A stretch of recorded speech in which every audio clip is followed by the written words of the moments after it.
নমস্কার, আমি জয়ন্ত সাধুকা। দীর্ঘদিন ধরে অভিজিতের সঙ্গে এই টিমে হয়ে খেলি। সকলকে আমার প্রণাম। আর এই অনুষ্ঠান সাফল্যমণ্ডিত করার জন্য যারা যারা আমাদেরকে হেল্প করেছেন তাদের সকলকে অসংখ্য ধন্যবাদ।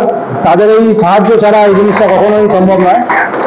আর রইল আমাদের প্লেয়ারদের উদ্দেশ্যে, আজকে অভিজিৎ যাকে যে প্রাইজে দিল, আমার মনে হয় সেই প্রাইজটা যেন তাদের মাটিতেই পা থাকে যে আমি আজকে ভালো ব্যাটসম্যান পেয়েছি মনে আমি সেরা আর অন্যরা কেউ কিছু পারে না, এই জিনিসটা যেন না হয়। সবাই একদম গ্রাউন্ড লেভেল থেকেই খেলুক, আবার প্রথম থেকে শুরু করুক।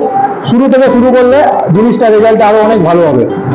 এটা বলার মানে এটাই যে আরো বেশি ফোকাস করতে হবে। অবশ্যই নিজের যার কাজ করার পরে যেটুকু সময় থাকে সেটুকু সময় খেলার জন্য দিলে আমার মনে হয় আমাদের টিমের সাফল্য আরো আসবে।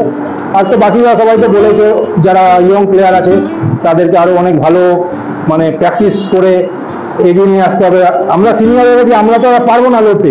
আমাদেরকে তোমরা পিছনে নিয়ে গিয়ে বলবে যে ঠিক আছে দাদা তোমরা থাকো, আমরা তোমাদেরকে বাঁচিয়ে দিচ্ছি। এবার সেরকম না হলে আবার উল্টোটা হয়ে গেল, বাংলাদেশের সঙ্গে যেটা হলো খুবই খারাপ। কিন্তু যাই হোক, ওটা হয়ে গেছে ফার্স্ট, সামনে অনেক খেলা পড়ে আছে। আশা করবো সবকিছু ভালোই হবে। ঠিক আছে।